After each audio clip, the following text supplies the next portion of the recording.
പേര് മനോജ്, ഇപ്പോഴത്തെ rank RTC ഉടനെ ഇംഗ്ലീഷ് എഴുതത്തില്ല. കമ്മിറ്റി ഓടിക്കുന്നു. അപ്പം നേരത്തെ ചെയ്തുകൊണ്ടിരുന്ന മേഖല ഓട്ടോറിക്ഷ ഓടിക്കുമായിരുന്നു, ടാക്സി. സ്വന്തം കാര്യം എഴുതത്തില്ല. ഇവിടെ അല്ല കൈ കൊടുക്കാം. ഇത് എത്രയോ ആളുകൾ 20 വർഷം മുമ്പ് മൈലക്സ് പല കമ്പനി ഏതാണോ ഒന്നുമല്ല. ഒരു എക്സ്പീരിയൻസും വേണ്ട. ഇവിടെ ഓൾറെഡി എക്സ്പീരിയൻസ്ഡ് ആയുള്ള ആൾക്കാർ നിങ്ങൾക്ക് ഈ കാര്യങ്ങൾ പറഞ്ഞു തരാനായിട്ട് ആളുകളുണ്ട്. നാളെ നിങ്ങളും ഈ എക്സ്പീരിയൻസ് ആർജിച്ചെടുത്ത് നിങ്ങളുടെ ടീമിനെ പഠിപ്പിക്കേണ്ടവരിയിരിക്കുന്ന ഓരോ ആൾക്കാരും. Yes or no? ഞങ്ങൾ ഇങ്ങനെയൊക്കെ മൂലിക്കും ബാക്കിലൊക്കെ ഇരുന്ന് അറ്റൻഡ് ചെയ്ത ആൾക്കാരാണ്. ആ നോട്ടുകളൊക്കെ എഴുതിയെടുത്ത് കൃത്യമായിട്ട് പഠിച്ച് പല ട്രെയിനിങ് അറ്റൻഡ് ചെയ്യുമ്പോൾ ഇത് ഇങ്ങനെയാ പറയണ്ടേ അല്ലേ, ഇങ്ങനെയൊക്കെ പഠിച്ചു വന്നവരാണ്. ഡിഗ്രിക്ക് പഠിക്കുന്ന സമയത്ത് കോളേജിൽ നിൽക്കുമ്പോൾ ഞങ്ങളുടെ ക്ലാസ്സിൽ 28 പേരാണ് മൊത്തം ഉള്ളത്.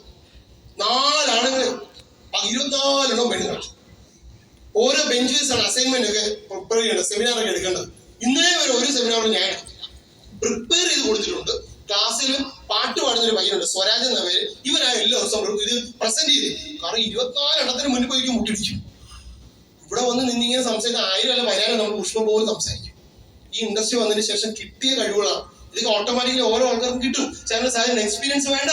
ഇവിടെ ടൈം ആണ്. ഇവിടെ എക്സ്പീരിയൻസിൽ ഒരേ